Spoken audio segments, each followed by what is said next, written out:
هيك المحاضرة احنا سخرنا منين؟ من قصة الأرجوحة، وخلي بالكم الأرجوحة أبطالها منو؟ رجال، سخرنا من عندهم. الكناري البطلة مالتها من هي؟ مرة. فتعالوا خلينا نشوف. فإذا سخرنا من عندها مو معناها أنه هاي عنصرية وإلى آخره. يابا إيش عندنا هنا؟ عندنا الكناري. طيب يابا إيش بيها الكناري هاي أستاذ؟ الكناري هنا يقول أول شغلة عندنا أين ولدت كاثرين؟ ولدت في نيوزيلندا. طيب إذا بس تكتبون نيوزيلندا كلش كافي. إذا قال Where was Catherine Mansfield born in New Zealand؟ حكي ذهب. هاي الثانية مو مهمة، تركوها. نجي على الثالثة. أستاذ يا صفحة بالكتاب بالملزمة 94. من هي كاثرين ماسفيلد؟ Who was Catherine Mansfield؟ من هي كاثرين ماسفيلد؟ كاثرين ماسفيلد هي مودرنست. أستاذ بس أوافق على حسابي. شلون؟ موافقة ذاتية. جيد. كاثرين ماسفيلد هي كاتبة معاصرة. السؤال تعال أستاذ شنو يعني كاتبة معاصرة؟ هذول من اللي صاروا من الحرب العالمية الثانية والحد الآن يصيحون لهم كتاب الحرب العالمية الأولى، يعني اللي بالقرن العشرين كلهم يصيحون لهم معاصرين. زين. السؤال هو يقول لماذا بقيت مشهورة؟ ليش مشهورة هاي المرأة؟ يعني شو نسوي؟ هي مشهورة بسبب مجموعتها الشعرية. هذا بسبب مجموعة. يقول لك خوش كانت تشعر. اوكي. وراها يا المرأة ماتت، الله خذها. بس هنا يقول هي كانت مريضة. مريضة بمن مريضة؟ هي مريضة بالتيبيكولوزيس. التيبيكولوزيس معناها مرض السل، اكو بيهم يترجموها مرض العضال. بس هنا نريد نسألكم سؤال. هلا يلا خليه هنا وروح ان شاء الله يوم عرس ابوك. سد الباب. اوكي. هنا انتم ملاحظين شباب ذول الشعراء والادباء كلهم يموتون بالعضال؟ لو بس انا ملاحظ هذا الشيء. اي استاذ، حتى الممثلين صحيح. ما ادري، احتمال. الله غاضب عليهم. طيب هي اين ومتى ولدت؟ هذا السؤال السادس هو نفس السؤال الاول بس تضيفون عليه 1888.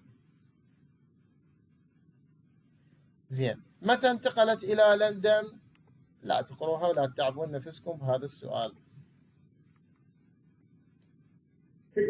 أستاذ يعني أول 6 هسه كلنا ناخذ مو؟ الأولى مهمات، هاي من حياة الكاتبة. طيب هي راحت اشتغلت بالكلية في كلية الملكة.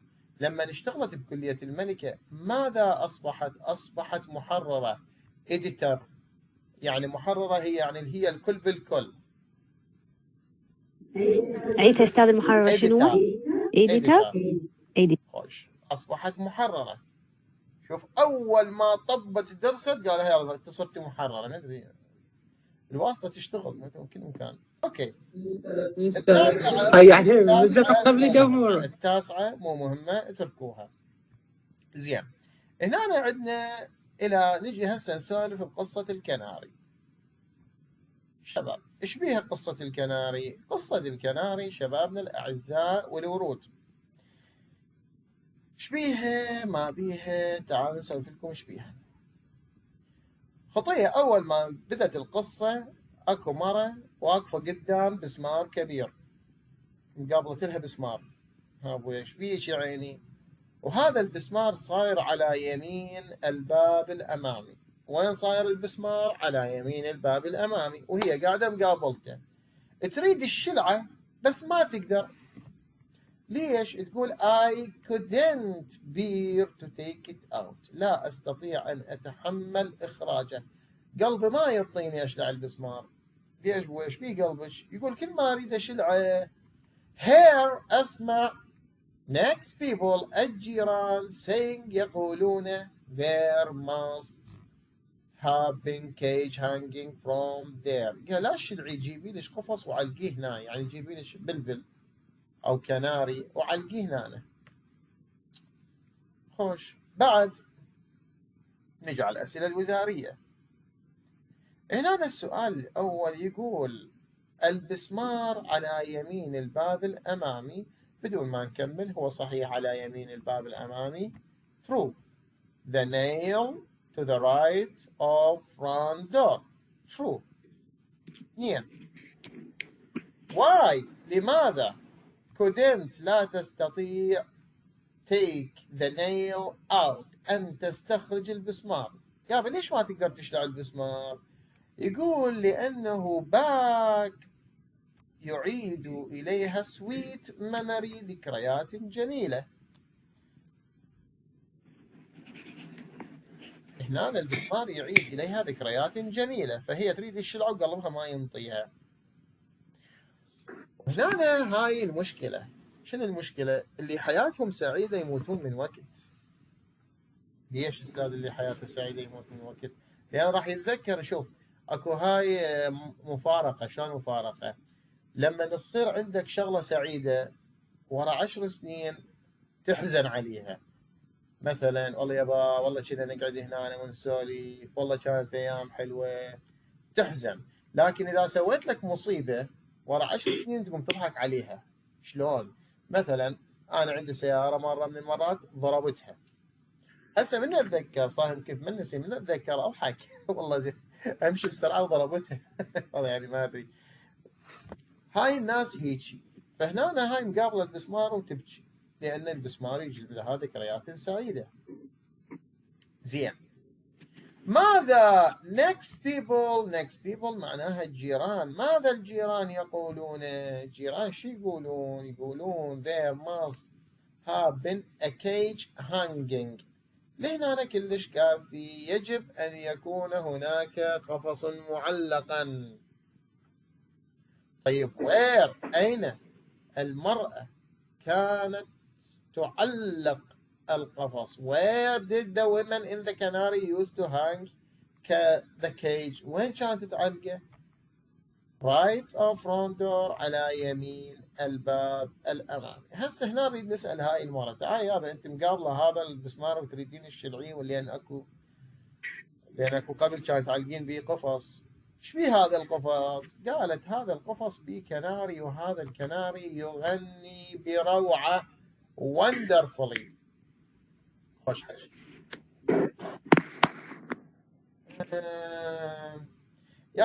أستاذ هذا جعليه بالتمهيدي لتروفوس. راح نيجي على هذا السؤال. هنا يا تعايتش ما ادري شو كان يغني بروعة. قالت لأني أرى من الشباك. شو تشوفين من الشباك؟ أرى الناس يقفون على البوابة يستمعون. كانت الناس تعيف شغلها وتجي توقف قدام البوابة مالت البيت يستمعون. زين تعايتش ما ادري يجوز لايجين من عنده، يجوز واقفين. قالت لا أنا أراهم leaning on the fence، ينحنون على السياج. خوش. نجي للأسئلة الوزارية. What people carried away؟ بماذا كان الناس منشغلين؟ بمن كانوا منشغلين؟ singing of canary، بغناء الكناري. هذا السؤال. هذا من طب. طيب كيف كان الكناري يغني؟ الكناري شلون كان يغني؟ كان يغني wonderfully بروعة. حلو. زين. يابا تعال سولفينا. قالت أنا ورا ما أخلص شغل البيت finish the house شو تسوين؟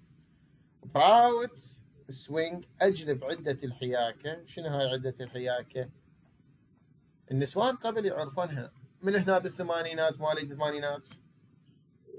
أستاذ أنا اي مال حياكة قبل ما كان اكو موبايل، ماكو موبايل. اي النسوان يبدأ يلحن واحد شو يسوون؟ يجيبن عدة حياكة ويحوكن. أنا كانت خالتي الله يرحمها عندي بلوز ساعة مسويت يلق، ساعة مسويت لي جواريب، ساعة مسويت لي، فكل ساعة فالته وحايكته. خلينا نشوف الباب وجي. يقول أجلب عدة الحياكة وأقعد على الفرندا. شنو هاي الفرندا؟ المصريين يصيحوا لها فرندا، احنا نصيح لها الطارمة. زين. يقول من يشوفني الكناري هيجي شو يسوي؟ هوب هوب يقفز ويقفز من غصن لآخر. ليش يقفز هذا؟ to attract ليجذب انتباهي. يعني بس يقفز هي هاي إذا كتبتوها يقفز بالامتحان صح. وأيضا ينقر على القضبان. طيب واحدة منهن يعني؟ يقوم بشرب الماء كالمغني المحترف. شنو يعني أستاذ يشرب الماء كالمغني المحترف؟ شايف هذا أن الملالي قبل ما يلطمن أو قبل ما يقرن يقول عشان نجيب لنا قلاص مي دافي حتى تغسل الأوتار الصوتية مالتها. الله يا أستاذ عليك سوالف. السؤال هو كيف الكناري يشرب الماء كالمغني المحترف as a professional singer. What did the canary do? ماذا يفعل الكناري؟ هوب هوب يقفز ويقفز من غصن لآخر. بس إذا كتبته هوب هوب كلش كافي. إذا واحد يريد يكتب هاي العبارة tap against the bars ينقر على القضبان هماتا صحيحة. خوش هذا الكناري هيك قاعد يسوي.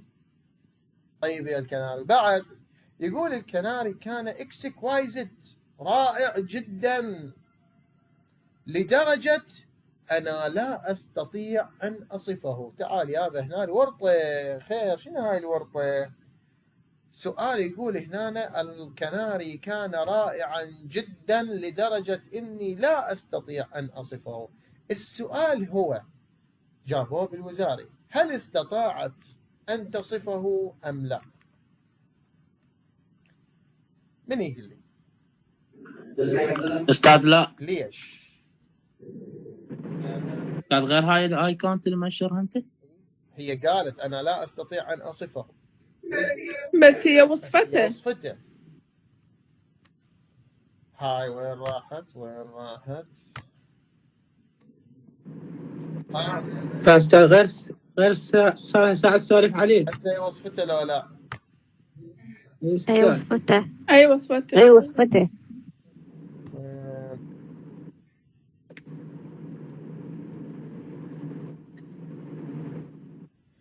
يقول هل استطاعت، هذا السؤال جاء بالوزاري، هل استطاعت المرأة في الكناري أن تصفه أم لا؟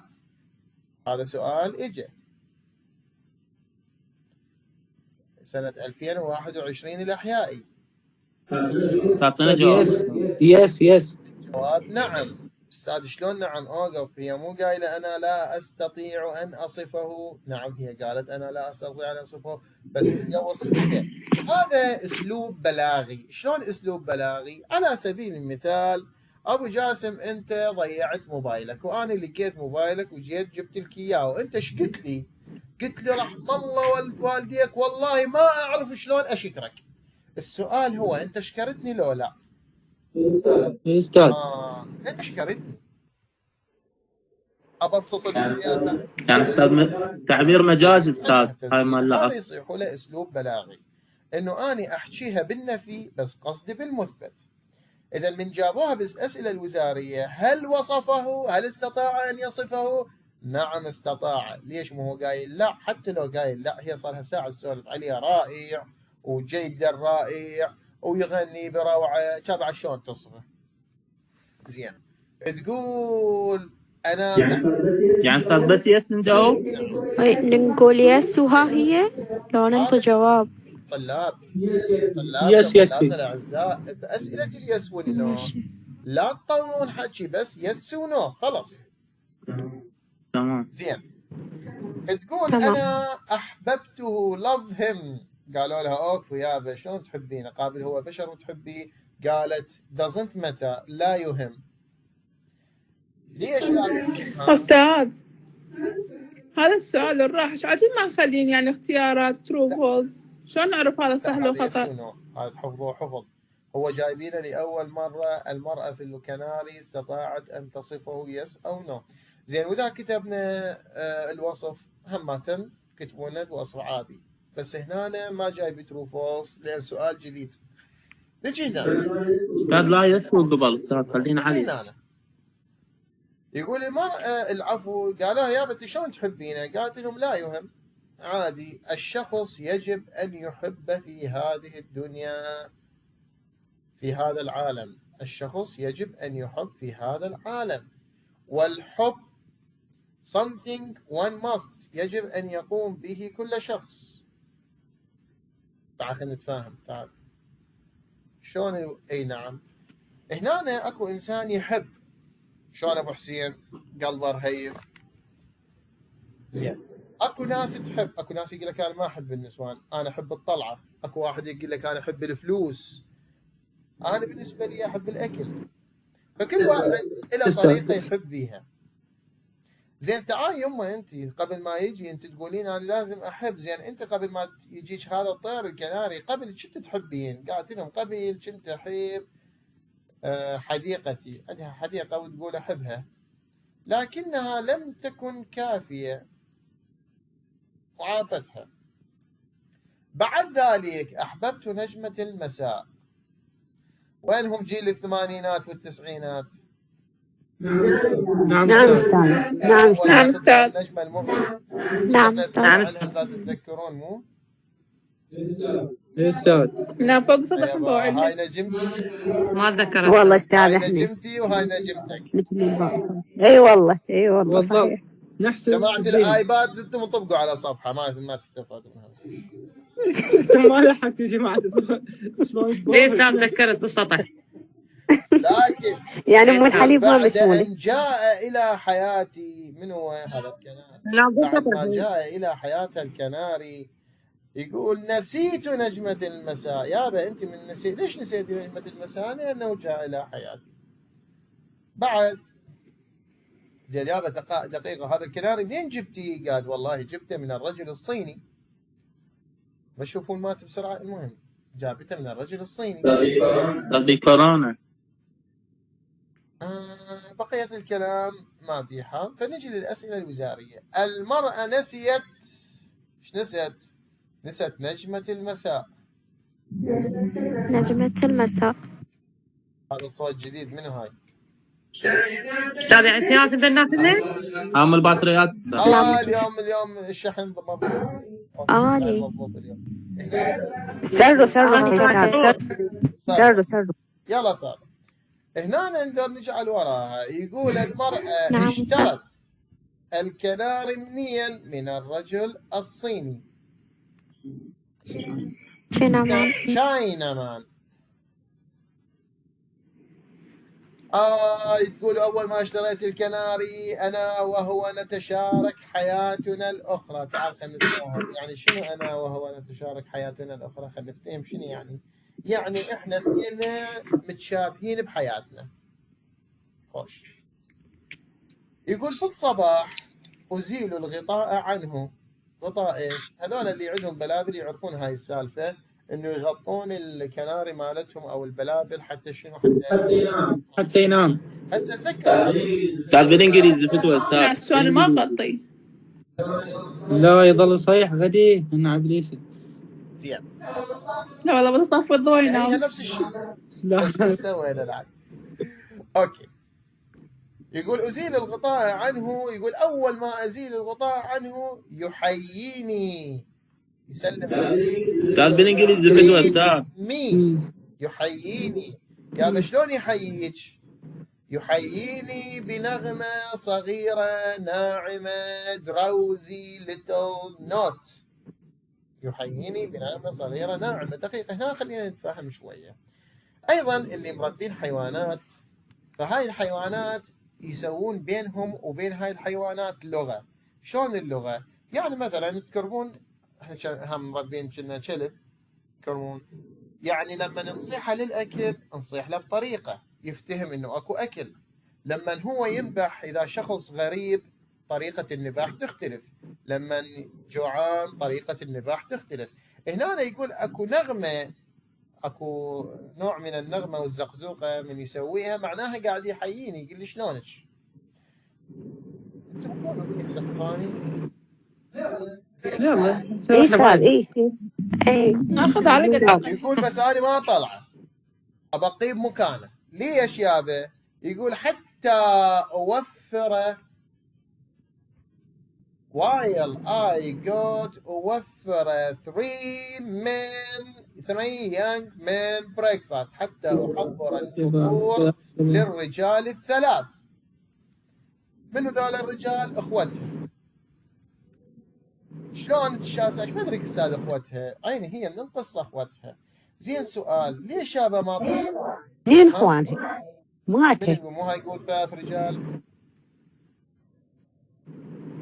3 سلم عايشين. استغفر الله استاذ ما نقدر لا نحكي. لا لا, كنا لا بعض اسمعني خلينا نسولف. هاي الفترة الزمنية اللي قاعد تسولف عليها، أول شغلة ليش شلون أخوتها؟ أكو عدة أسباب. السبب الأول إنه الديانة المسيحية بهاي الفترة كانت متشددة، بحيث المرأة إذا كان عندها علاقة بأي زوج يطبعون على قصتها، يحفرون حرف الأي بالسكينة. إذا كانت جدا مشددين بهذا الشيء. ثاني شغلة، هي لا تجلب الطير لهم. شنو يعني واذا لا تجلب الطير؟ نجي هسه للبنات. انت للبنات لما تشترن شغله جديده او لما تربن شغله جديده، يجون اخوتكم يظلون يقلدون عليهن الى ان يكفروكم بيهن، صح لو لا؟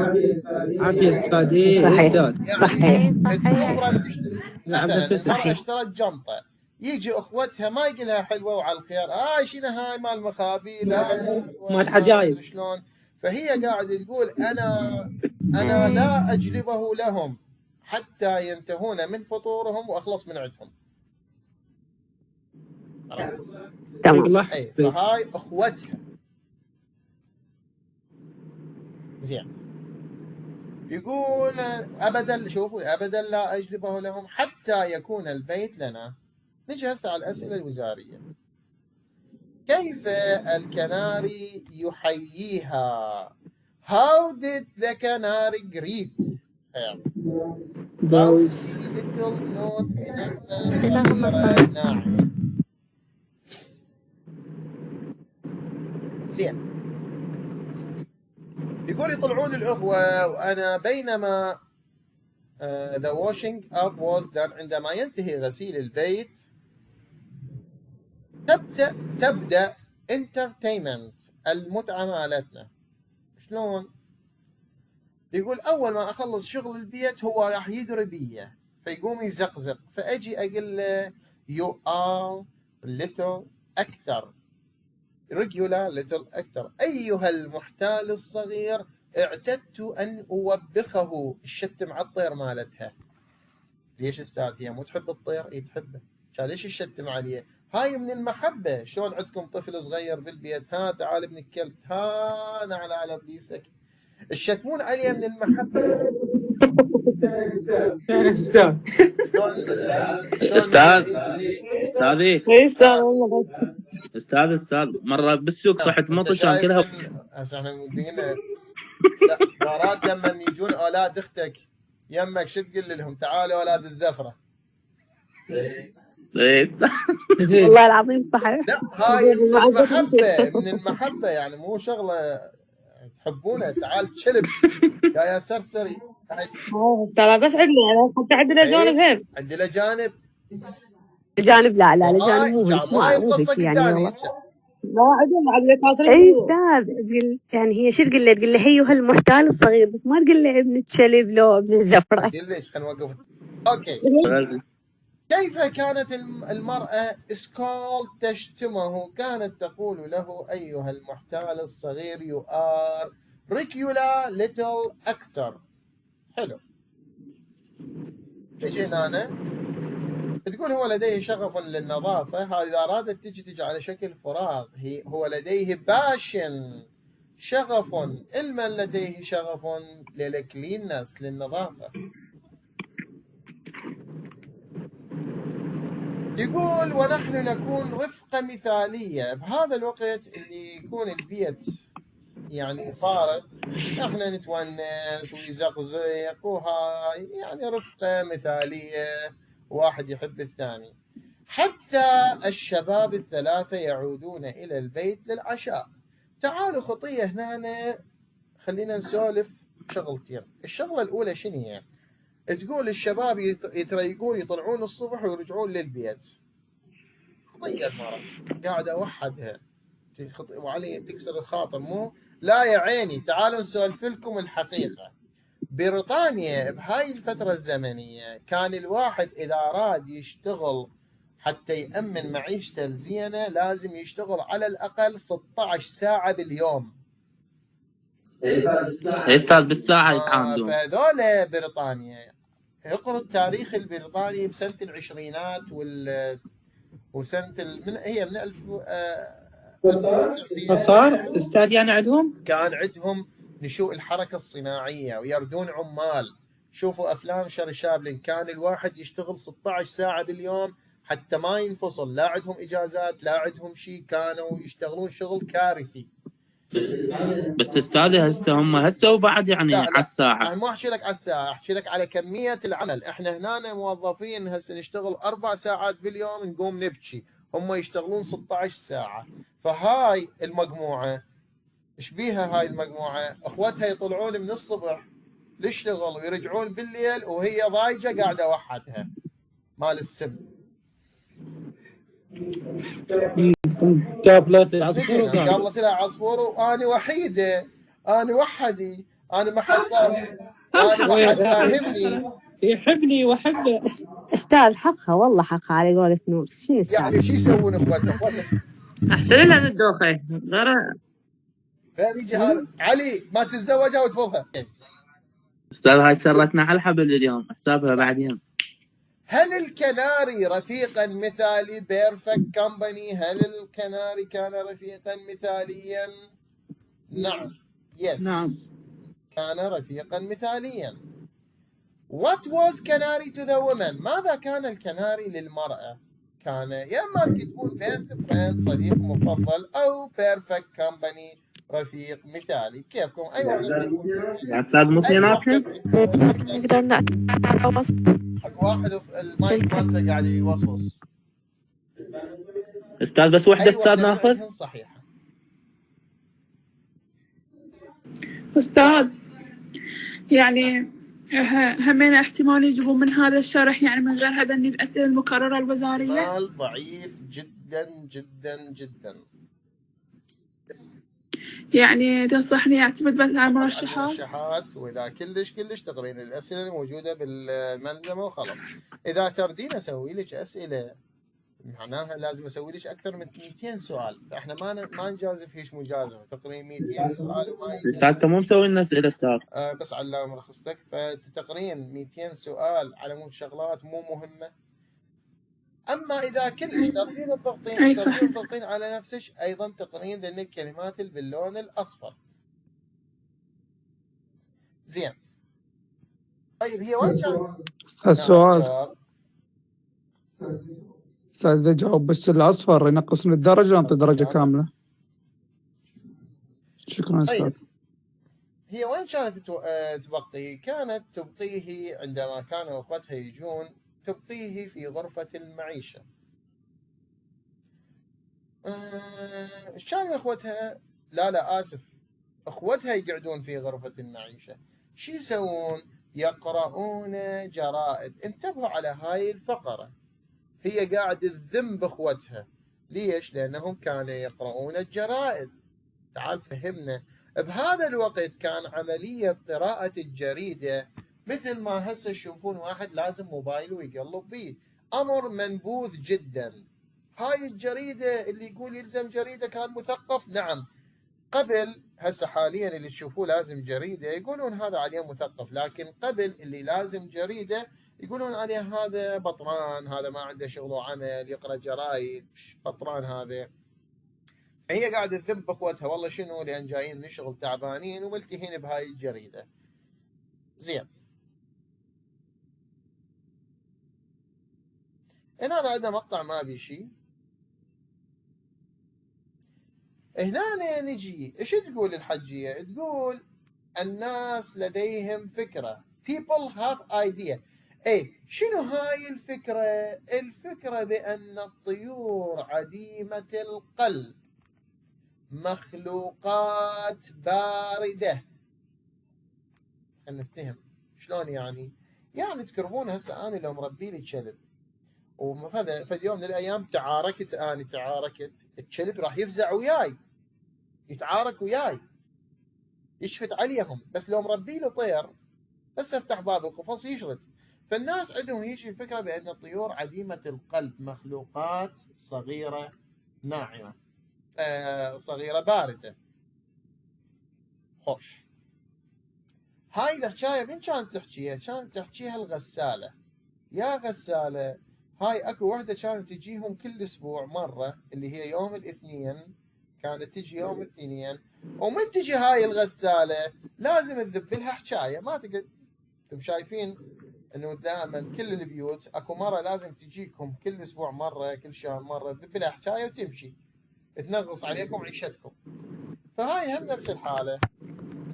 هاي شنو انقطع الصوت؟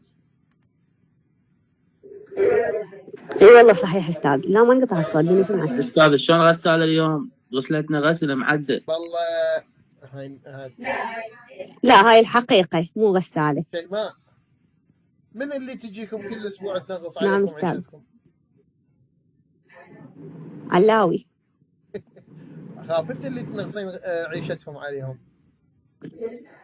لا لا لا. اوكي، فهاي شيماء حبابة. بدوى قلبك حبيبتي. شيماء حبابة صغيرة.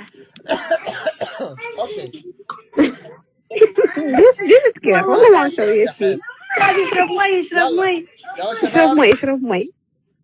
هاي الغسالة أول ما تجي تظل تقلد، تقول كل ما يجون every Monday، كل اثنين، كل يوم اثنين تجي هاي الغسالة تحكي هاي الحكاية.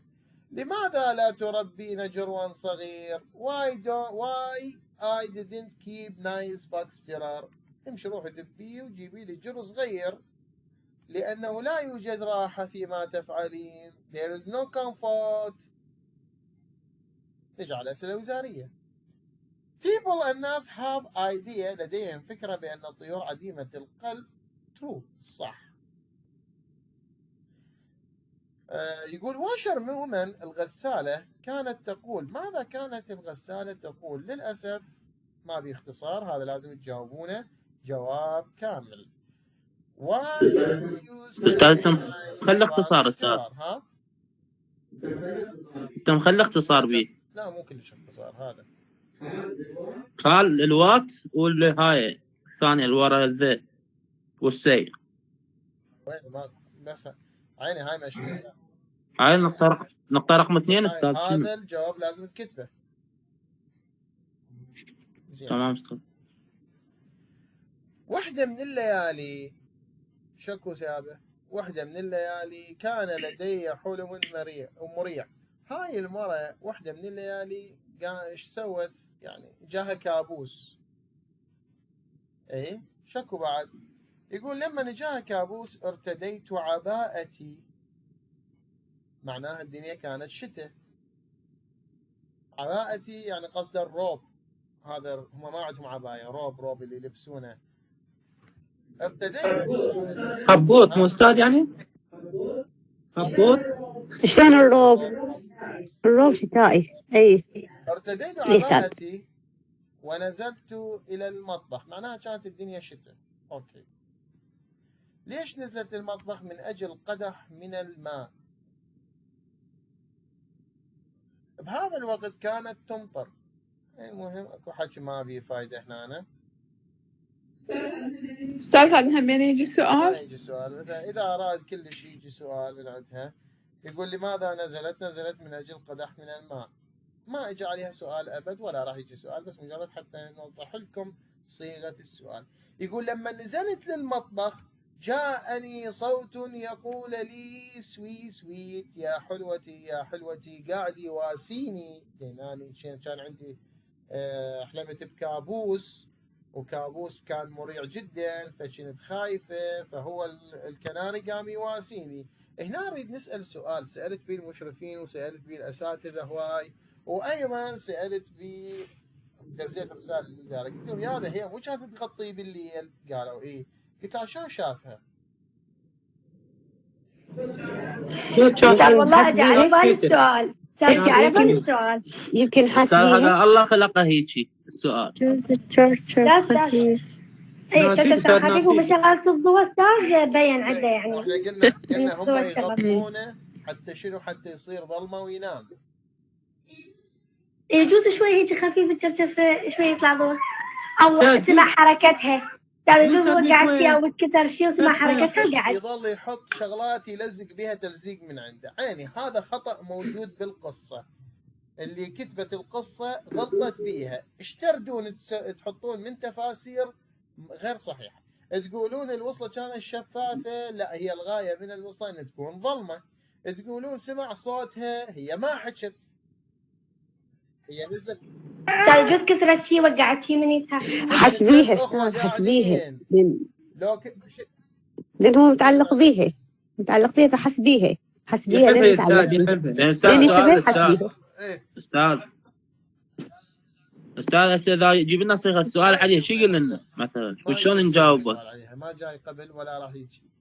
المهم يجي هنا تقول والان مات، الله خذه والله خلاص، الله طا والله خذه، الله انطى والله خذه. استاذ مو دام صيني صار بكورونا. نسيت فكره. يا خطية مات الله يرحمه. I have never، سوف لن أحصل another بيت بعد ما ربي لي طير آخر. حلفت قالت والله بعد ما ربي لي طير آخر أبد. ليش؟ كل ما أجيب لي طير يموت وقلبي ينكسر عليه بعد ما أريد. ولن بس طير لا، another pet حتى حيوان أليف بعد ما أريد. بوي شلون شفتي ميت؟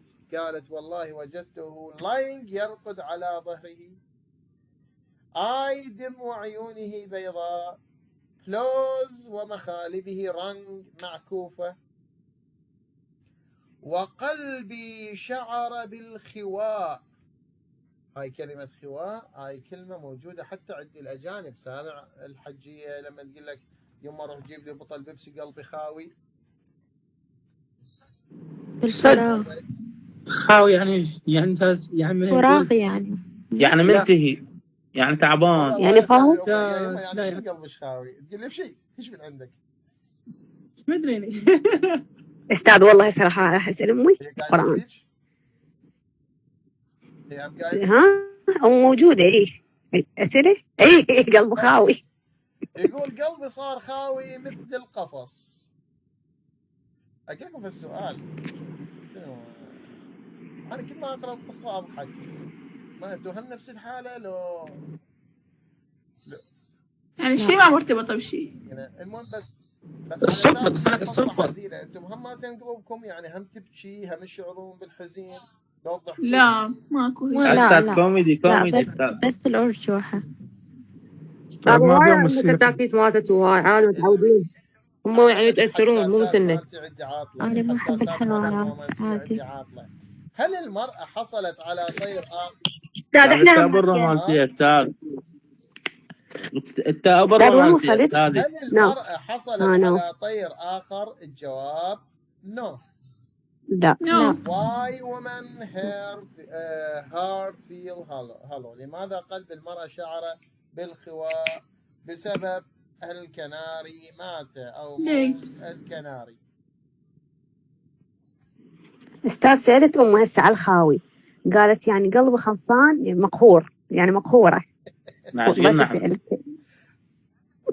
والله سألت الله ياخذك ان شاء الله. استاذ كمل.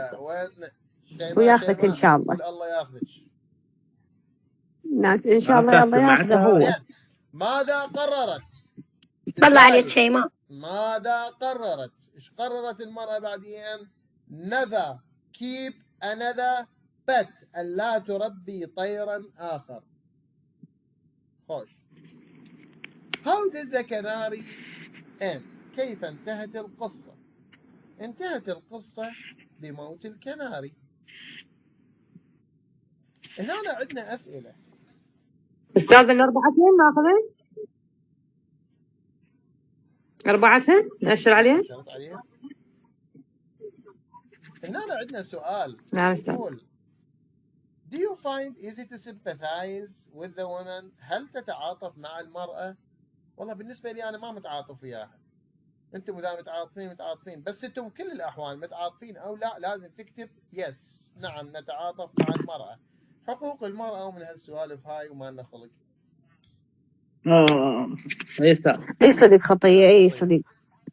انا متعاطفة وياها، والله متعاطفة وياها، لان بعد ما تربي لا تجيب حيوان اليف ولا تشتري طير. استاذ شمرت على غير مكان شيء. لماذا المرأة في الكناري تعاني أو من ماذا المرأة في الكناري سفر تعاني؟ مين كانت تعاني؟ تعاني من الوحدة. من الوحدة. استاذ شفت لك مقطع تحكي على هاي السفر. ليش مقطع شنو؟ مال فيديو يمكن بيها اشكال ما ادري شنو ما ادري شارع عليها. عليها هاي وما حد جاوبنا على السؤال لحد الان. انا فاش اطلع بس. استاذ شنو هو احكي هاي لنا. مالت الغطاء شلون هي تغطيه بعدين شافها. نجي هنا يقول في الكناري. نعم أستاذ أنا رحت رخص جبر الرياضيات راح أروح. نحن خلصنا ما عندنا شيء شغلات بسيطة تقدرين تشوفيها على التليجرام يعني بعد دقيقتين ونخلص براحتك. تمام شكرا هي لك. شخصيات الكناري lovely woman and canary. المرأة الوحيدة lonely woman and canary والكناري. ما هي فكرة القصة؟ lonely woman live with her canary which dead at last.